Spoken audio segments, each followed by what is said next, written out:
Doing life on your own is not confidence. It's deception. And Romans literally says that. Yes, we're in Romans again. What you gonna do about it? There's a lot of good word in here.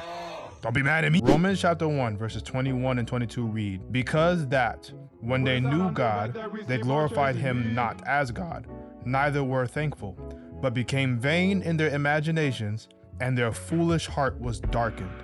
Professing themselves to be wise, they became fools." For people who don't understand, basically what it's saying is, even though you know who God is, you don't glorify him as God, nor do you give him thanks. And then you started to rely on your own efforts and your own thinking, and before you knew it, your thoughts became futile and your heart darkened. Claiming to be wise, they became fools. First hits harder when you realize God's not talking about people who don't know him. He's talking about people who knew. The verse literally starts off by saying, because that when they knew God. So they know it. People who had truth, had opportunities, had moments, but still chose to run their own life. Again, I'm not condemning you. I was the same way. And that's where a lot of us fall. We think we're strong for handling everything ourselves. We think we're wise for doing whatever we want.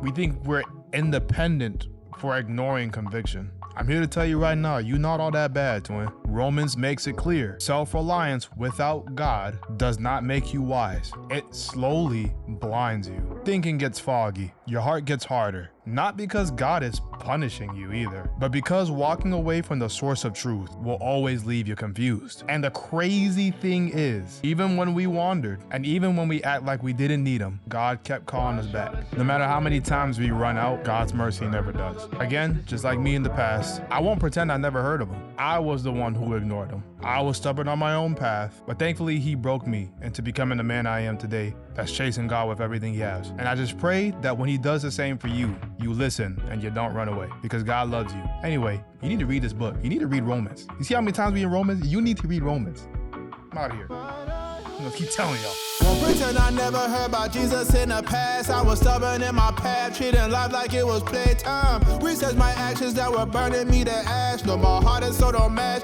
and I won't let Satan take mine.